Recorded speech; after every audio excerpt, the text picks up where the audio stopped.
안녕하십니까, 알림이 황희두입니다. 영상 시작에 앞서 구독, 좋아요, 알림 설정 미리 부탁드립니다. 유튜브 커뮤니티에도 올리긴 했지만 본격적인 주제에 들어가기에 앞서 중요한 소식 하나 먼저 전해드리려고 합니다. 최근 제가 조정래 작가님의 홀로 쓰고 함께 살다 관련해서 이렇게 작가님께서 직접 연말 선물을 보내주셨던 거 다들 기억하실 겁니다. 이와 관련해서 홀로 쓰고 함께 살다 이 책에 관심을 가진 구독자분들이 굉장히 많으셨고, 그래서 서둘러 증정 이벤트를 해야겠다는 생각을 하게 됐습니다. 연초에도 말씀드렸지만 올해는 제가 받은 관심과 사랑을 보답하는 해라고 생각하고요. 저에게 전해진 따뜻함을 사회 곳곳에 전해 나눔 문화를 활성화시키겠다는 각오를 다지기도 했습니다. 참고로 구독자 수가 늘어난다고 해서 영향력을 휘두르고 누구를 가르쳐야겠다는 생각을 해본 적은 없고요. 그건 구독자들을 무시하는 행위라고 생각합니다. 그 누가 되더라도 말이죠. 그런 오만한 생각으로 유튜브 하는 사람들을 개인적으로 정말 조심해야 될 사람이라고 저는 늘 생각하고 있습니다. 돈의 액수가 마음을 그대로 보여주는 것도 아니라고 생각합니다. 정성이 담긴 댓글 하나라도 다른 누군가의 인생을 크게 바꿀 정도로 큰 에너지가 전해진다고 생각하는데요. 이 책에는 불완전한 인간과 불확실한 세상의 문학을 통해 희망을 전하고 있는데요. 인생살이 고민부터 문학과 창작에 대한 궁금증, 사회와 역사 문제까지 남녀노소 독자의 질문 100여 개에 대한 조정래 작가님의 응답이 담긴 중요한 저서고요. 이게 많은 청년, 청소년들한테 가길 바라는 마음으로 이벤트를 진행하는 겁니다. 최대한 이와 관련된 사연을 우선으로 총 25명을 선정할 예정이고요. 홈페이지에서 진행을 하기로 했습니다. 여태까지 각종 SNS를 통해 이벤트를 전하다 보니 아예 누락되는 경우가 있었고, 일베 유저들이 장난치거나 테러하는 경우도 상당히 많아서 그렇다는 점 양해 부탁드리고요. 지난해 조정래 작가님의 나눔, 그리고 많은 시민들의 응원이 저에게 무척 큰 힘을 주셨습니다. 그 힘이 사회 곳곳에 전해져 사람 사는 세상을 만들어갈 수 있도록 선한 에너지를 키워가는 게 무척 중요하다 생각하고요. 이 책을 받으실 25명이 그 에너지를 또 각자 이어갈 거라 믿습니다. 옛말에 마음은 나눌수록 배가 된다는 말이 있죠. 2021년에는 그간 많은 분들에게 받은 마음을 제가 다시 돌려드리는 마음으로 유스타즈에서 보다 더 의미 있고 뜻깊은 활동들을 해나가겠습니다. 이 책을 통해 조정래 작가님의 마음이 최대한 자라나는 청년, 청소년들에게 잘 전달되었으면 좋겠네요. 이외로도 다양한 활동들도 준비 중인데 차차 전해드리도록 하겠습니다. 제가 댓글창에 링크를 고정으로 남겨놓을 예정인데요. 많은 참여 부탁드리겠습니다. 최근 월성원전 관련해서 논란이 불거지고 있습니다. 참고로 윤석열 검찰총장이 작년 말에 업무에 복귀하면서 월성원전 윗선 수사에 속도 낼 듯 이런 보도가 쏟아지지 않았습니까? 애초에 말도 안 되게 정책에 개입한 대표적인 안 좋은 사례로 남아있는데요. 최근 아주 극히 일부 언론에서 월성원전 수사 소설 쓰는 언론들, 이런 충격적인 방사능 누출에 대해서 언론이 함구하고 있다는 걸 지적하는 얘기가 나오고 있습니다. 다시 말씀드리지만 아주 일부 언론이죠. 대부분의 언론에선 이렇게 청와대 향하는 원전 수사, 정권말 핵폭탄 되나 이런 식으로 칼을 겨누고 있고요.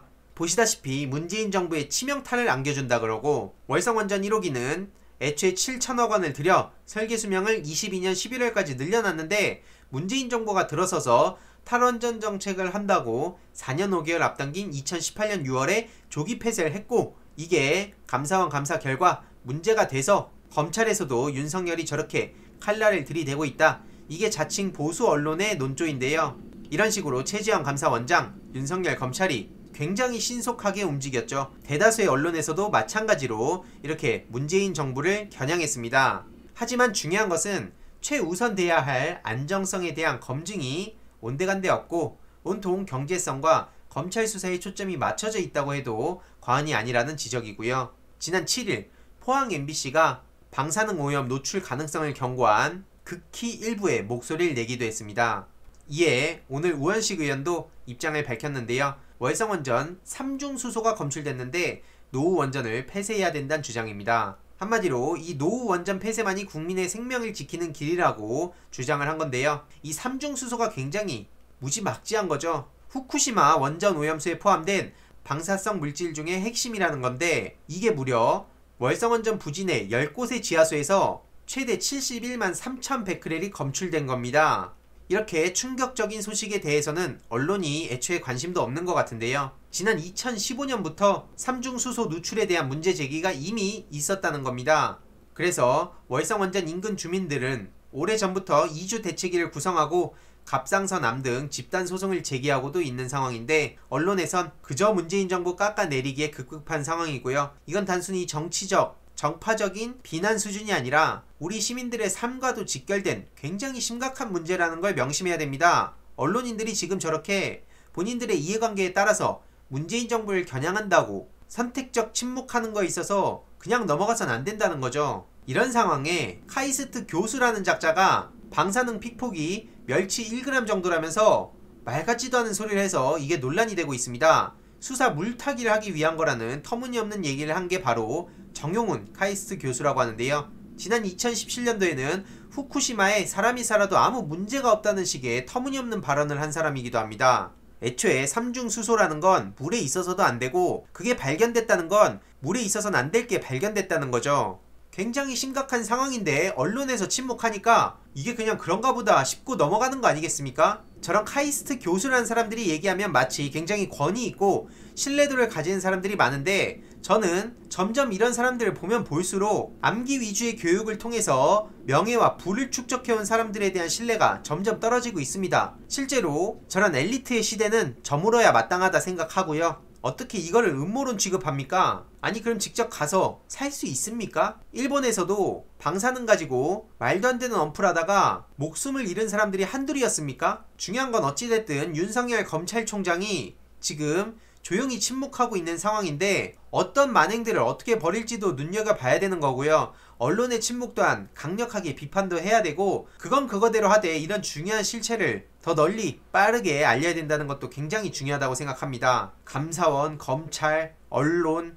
아주 트리오로 지금 이게 뭐 하는 건지, 거기에 국민의힘까지 가세해서 현 정부를 비난하고 있지 않습니까? 네티즌들 또한 분노했는데요. 그렇게 안전하면 카이스트 캠퍼스를 월성으로 옮겨라. 교수라는 자가 하는 말이 적은 양이라고 안심해도 된다는 거냐? 조금의 양이라도 정말 조심해야 된다고 말해야 되는 거 아니냐? 이런 따끔한 지적들이 이어지고 있고요. 연말에 한겨레에서 월성 원전구역 지하수 방사성 물질 오염 3중수소 18배 이런 보도를 내서 소식을 전하기도 했지만, 보시다시피 댓글이 18개밖에 없습니다. 이러한 내용들을 메인으로 띄워야 되는 거 아닙니까? 정말 중요한 국민들이 알아야 할 소식에 대해선 메인으로 띄우지도 않고, 굳이 알 필요도 없는 쓰잘데기 없는 내용들만 자꾸 메인으로 띄우고, 이거에 대한 문제제기라면 AI가 자동으로 한 거다, 이런 터무니없는 답변만 하고 있는데 납득이 가십니까? 해당 지역 주민들 또한 이런 검사 결과가 나왔다면 언론이 다뤄야 되는데 침묵하고 있어서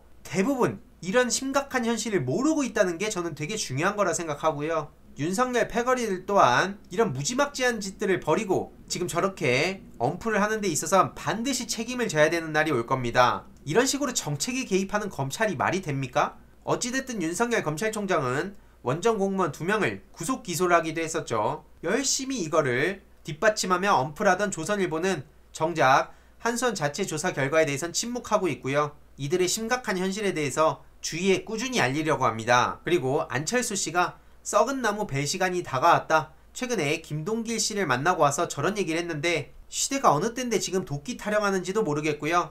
썩은 나무를 베고 희망의 나무를 심기에 좋은 날이 머지 않을 것이라고 주장했는데, 저 또한 그렇게 생각합니다. 적폐 기득권 세력들이 사라지는 그날까지 저 또한 열심히 목소리를 낼 예정이고요. 안철수 씨 하면 정말 시대물정 모르는 전형적인 암기 위주의 교육의 산물이란 생각이 듭니다. 낡은 구시대의 상징이 된 안철수 씨, 그만 혁신 타령하시고요. 싸늘한 네티즌들의 반응을 보더라도 본인이 지금 해야 될 것이 무엇인지 그냥 열심히 마라톤 하시면 두 팔 벌려서 당신을 환영할 거란 생각도 듭니다. 올해에는 좋은 소식들만 들려오길 간절히 바라고, 저 또한 그렇게 꾸준히 만들어 가도록 하겠습니다. 이번 내용도 유익했다면 구독, 좋아요, 알림 설정, 멤버십 가입 정말 큰 힘이 된다는 점 말씀드리고 싶습니다. 이번 내용도 주위에 널리 공유 부탁드립니다.